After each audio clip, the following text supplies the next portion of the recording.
Have you ever heard of the wood offering? It is a hidden yet important offering.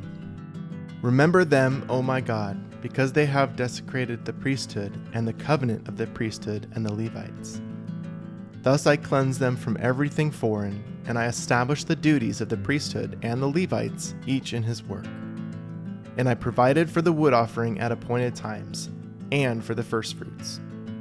Remember me, O my God, for good. Immediately following the Feast of New Oil comes the wood offering. The wood is interesting in that it isn't an actual sacrifice, but it is an important piece in order to facilitate the sacrifice for others.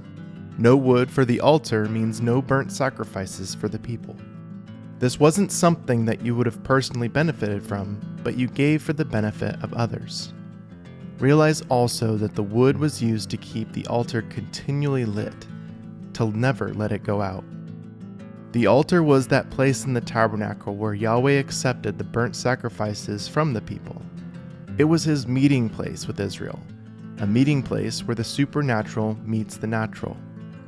Without the continued burning of wood, there would be no fire or presence of the Almighty.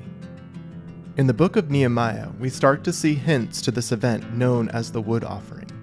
It shares a connection that it was for the priests, the Levites, and all the people of Israel.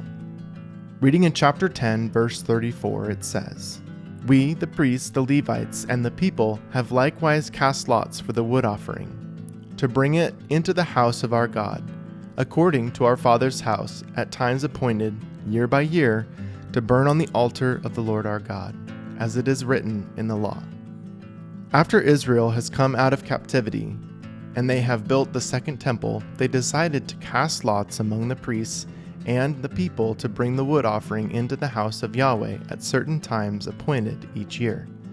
The temple scroll found in the Dead Sea Scrolls tells us that their certain times were 6 days in a row between New Oil and the Feast of Trumpets, and it was 2 of the tribes of Israel per day. Another document found in the Dead Sea Scrolls talks about bringing in the wood for all the service of the house, and that the 12 tribes shall offer wood.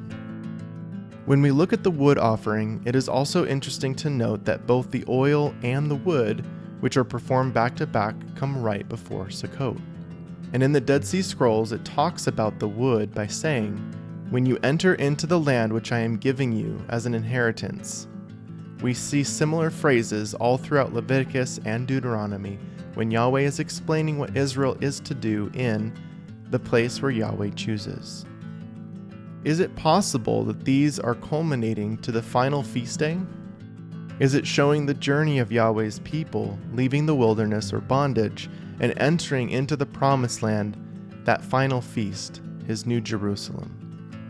A fire not only equals sacrifice, it's a beacon that draws people in.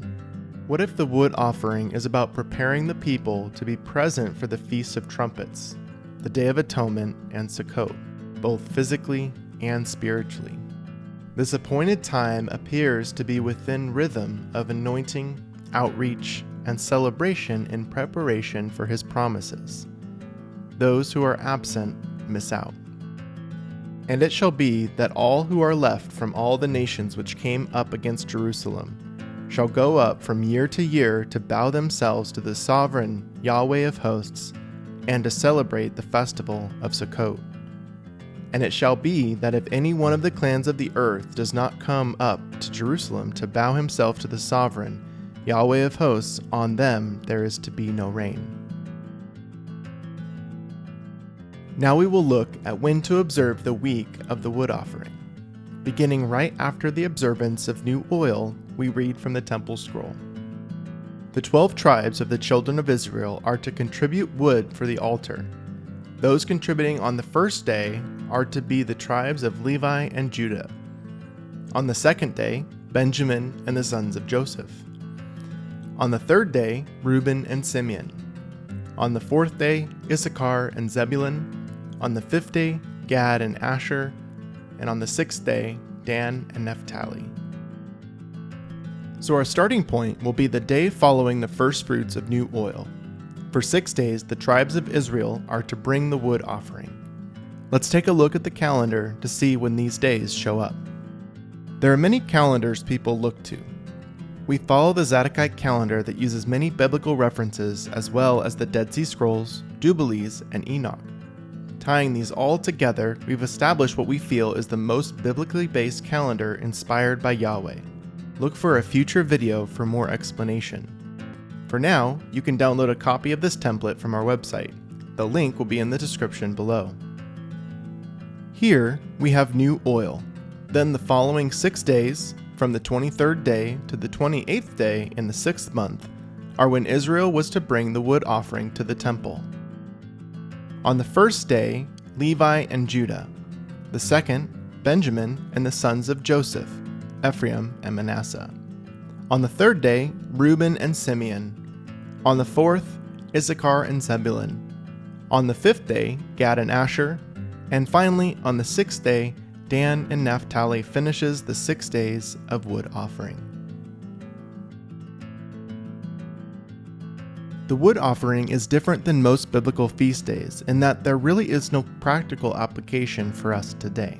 But we can try and look a little deeper and see how we can honor this offering. Israel, though commanded to, offered up the wood as a contribution. They gave even though it did not give them any direct advantage or blessing. It was almost a selfless free will act, given as a pledge to Yahweh to keep the fire burning, to keep the temple functioning in order to keep His presence in their midst. It allowed them to come to the altar and draw near to the Father as best they could. Perhaps somehow today we can give of something freely to Yahweh, a selfless act to show Him our dedication to Him and His ways to keep His presence in our lives.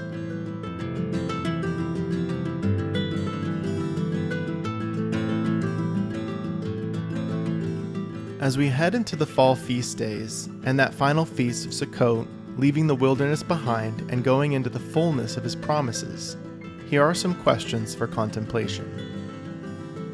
Are there things that are hindering your walk or preventing you from entering in that you should consider letting go of? During this time of the wood offering, what might be some ways that you can keep the fire or presence of Yahweh burning in your heart and burning for your community? What free will offering can you give to Yahweh that would not give you a direct advantage or blessing?